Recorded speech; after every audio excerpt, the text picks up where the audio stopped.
Hello everyone, this is Dr. Rupinder Syal and welcome again to Spartan Tutorials. Today we are going to talk about Ramachandran plot, a very important concept in protein biology which allows us to calculate the steric hindrances present in a protein structure. So let's get started.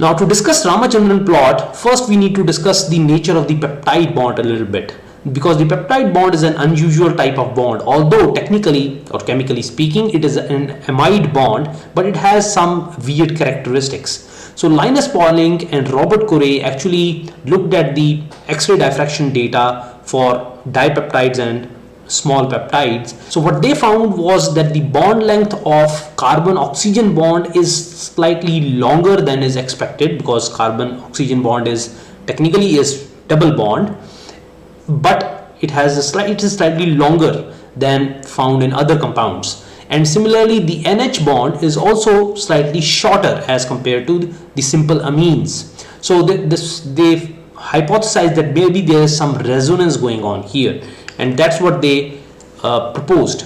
That's why there is hybrid, almost partial double bond character for the peptide bond.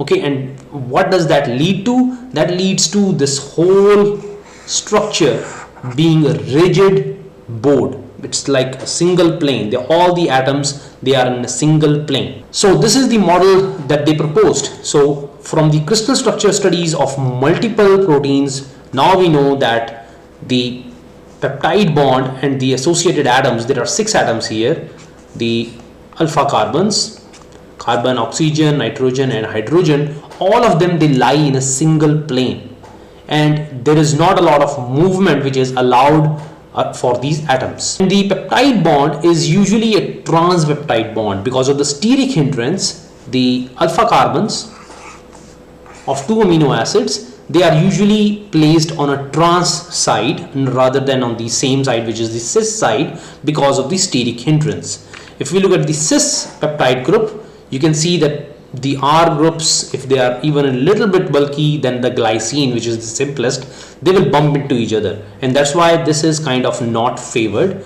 and trans peptide conformation is favored. So what does that lead us to? That leads us to the discussion of the protein structure, not as one chain of proteins, but in terms of, we can think of the main chain of the protein or the polypeptide backbone as this series of blocks which are kind of linked together. So you can see small kind of wooden blocks, linked by these small chains. That's how rigid the protein backbone is. So this was an important insight into the structure of proteins. So if there is not a lot of rotation allowed in the protein structure, where the conformational flexibility comes in, because proteins can assume a lot of different beautiful three-dimensional structures.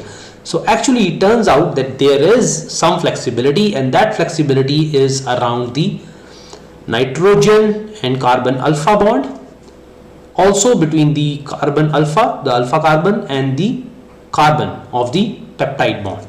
So these are called dihedral angles or torsional angles, and these are three-dimensional angles, and these measure the angles between 2 planes. So essentially what we are doing is we are measuring the angle between this block and this block rather than between the angles. A very important distinction here.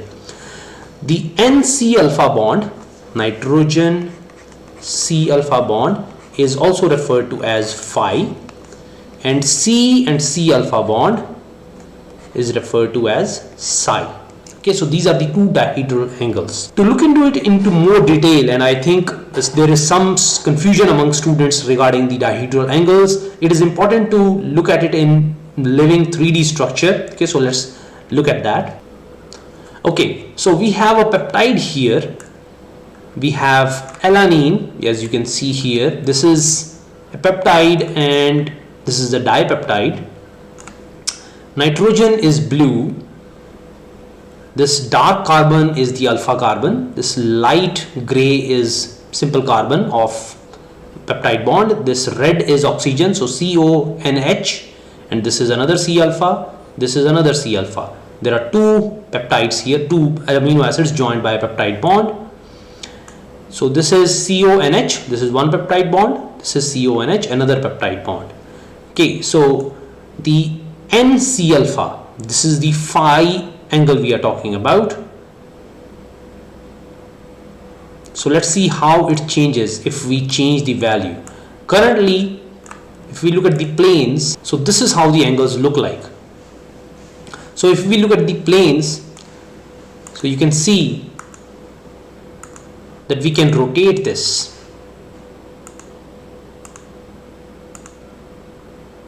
Now this, you can see this is almost 5 degrees, and you can see why, because there is almost no angle here. If we look at this plane versus this plane, that's where the dihedral angle plays role in. Okay, and if we keep going, now this is going into the minus direction, and this is almost 180 degree. So you can see that there is an 180 degree angle here. Same goes for psi, so we can look at that. Now here we are looking at psi, which is the angle between carbon and C alpha. So if we keep moving this,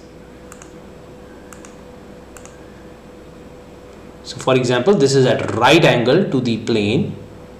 So I hope you can make this out, that this is almost right angle to this plane.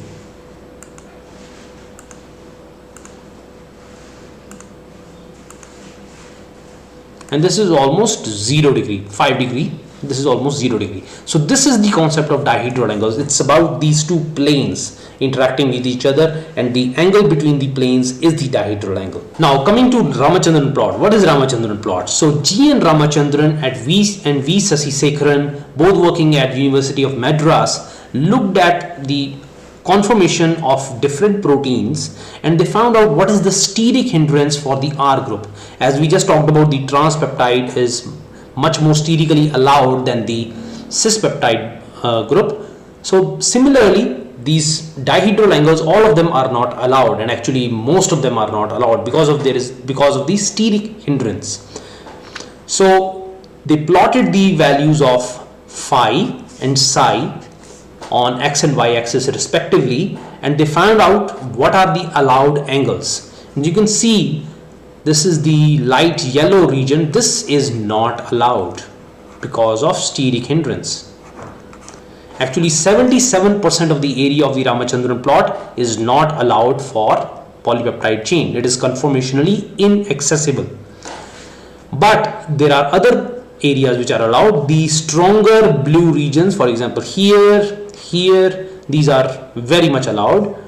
Then lighter blue, somewhat allowed, for example here, and lighter blue a little bit less allowed, but still not forbidden. Okay, and actually it turns out that many of the secondary structures that we have been discussing, for example alpha helix, beta sheet, for example we have anti-parallel beta sheets, collagen triple helix, parallel beta sheets, right twisted beta sheets, left-handed helix, although it is rarely found, but right-handed alpha helix, they all have their dihedral angles right where the allowed conformations are. So this was a huge insight into how proteins fold and how we can judge the protein structure based on its dihedral angles. So that is the discussion of Ramachandran plot. I hope you found this information useful. Let me know in the comments whether you have any questions or doubts about Ramachandran plot. Till the next time, take care and bye-bye.